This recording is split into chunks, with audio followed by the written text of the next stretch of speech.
People need each other, brother and sister. When this world began, according to our knowledge, it began with two, not with one. Human beings don't know of a day when there was one man or one woman on earth. We only know of two being on earth, and many more. Is that right? Now, I know what the book says, that there was a time that there was only one man, and that man was Adam. That was the man that God made with his own hand from the dust of the earth. I know what the book says. The book says too much for you to understand unless you've been to some awful, powerful theological seminaries, and I don't think most of you have. The book is not talking about one physical man. The book is talking about one kind of mind. Man in that particular picture means mind, not a physical being. And the reason why the Genesis or Scripture starts with mind, because really human society doesn't start to exist until mind comes into existence. We might have many flesh bodies walking around, but it doesn't mean that we have a human society. We might have a dog society, or a rat society, or a snake society, but once the human mind develops, then we say we have a human society. Is that right? So in the Scripture, man starts with one called Adam, but that's a prophet. And that prophet is spoken of in the singular and in the plural. Adam in the Bible is called an individual, and when you go to later chapters in Genesis, that same Adam is called many. Is that right? The individual man was made, and he was called Adam. Then you read going up, and you read later in the Genesis, it says that, and he named them Adam, letting you know that this Adam is not a single individual. This Adam is a plural person, or many people. So don't get confused when you read the Bible, or when you listen to a man preaching religion. We're not talking about a time when there was one individual made by God. That wouldn't be justice to the women to say that a man was walking around here with his half-sex self. And he had to wait until God make him the other half-sex so that things can happen. If anybody should come first, it should be the woman. Now, why do I say that? Because life needs woman to get started before it needs man. A baby needs a mother to feed on. Is that right? And a baby needs a mother to train him, to bring him up. All right. So if anybody should have come first, it seems to me that the woman should have come first.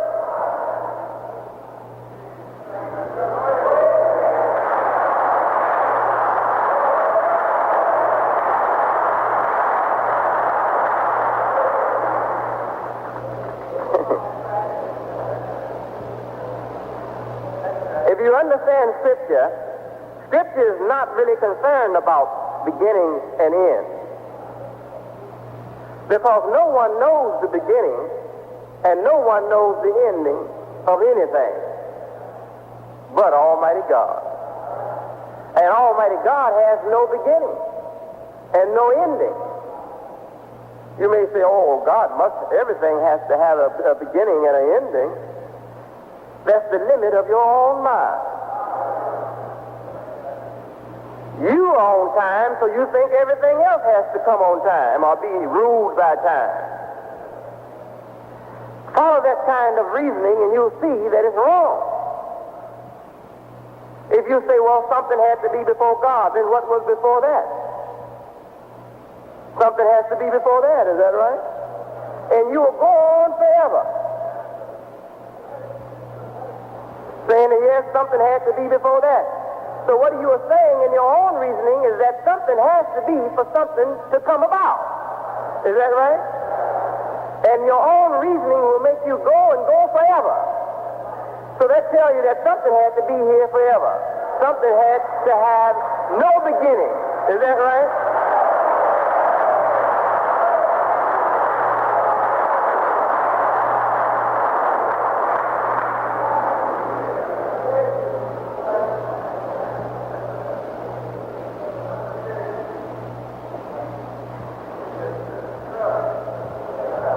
In a deceitful world, as this one is, brother and sister, you should really thank God.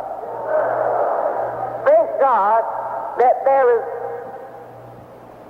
a teaching, a thought, an idea in the world so that you can have a choice. Because if it wasn't for religion, you wouldn't have a choice. And this didn't just happen today, brother and sister.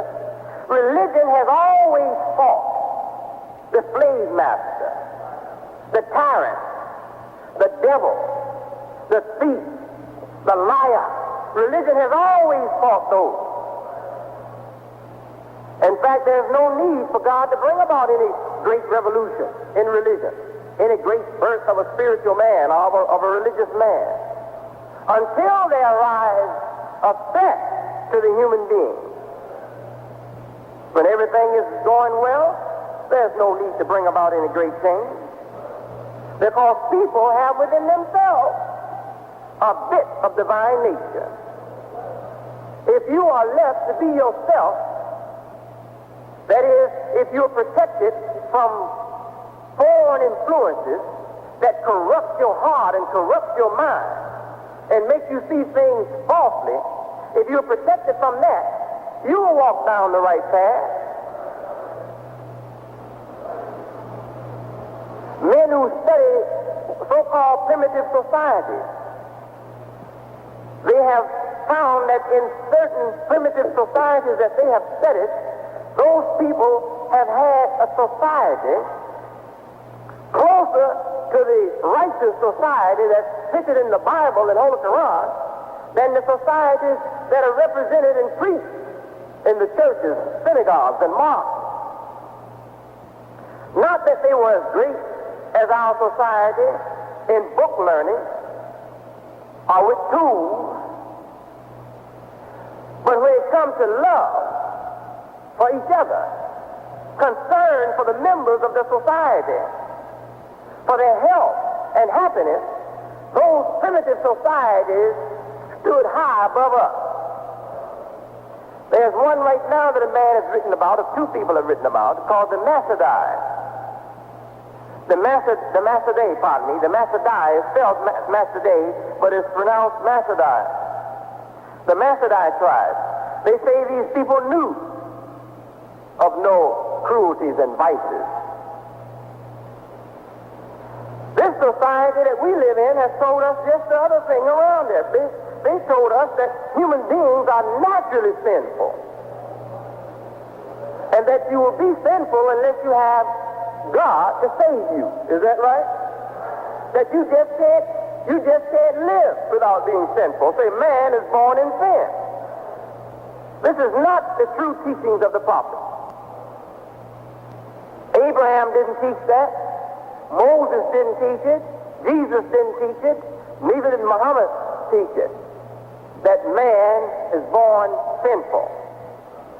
No, you're born natural.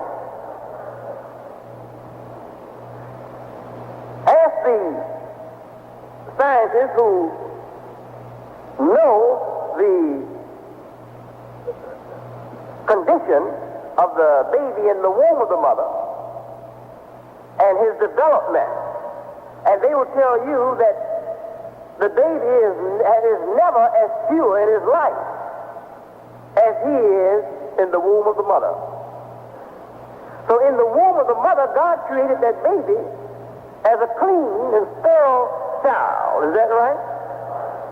They say if the baby comes here sterile, with a natural immunity against diseases, I think that lasts for about 6 months, they say. You see? So life doesn't create corruption and filth. Life creates purity. And corruption and filth comes about in a corrupted and filthy environment. Do you understand? What child that comes here at birth that we can point a finger at and say, you little devil, you? How can he be a devil and he just was delivered from his mother? He has to first get with some of us devils and grow into a devil. Is that right?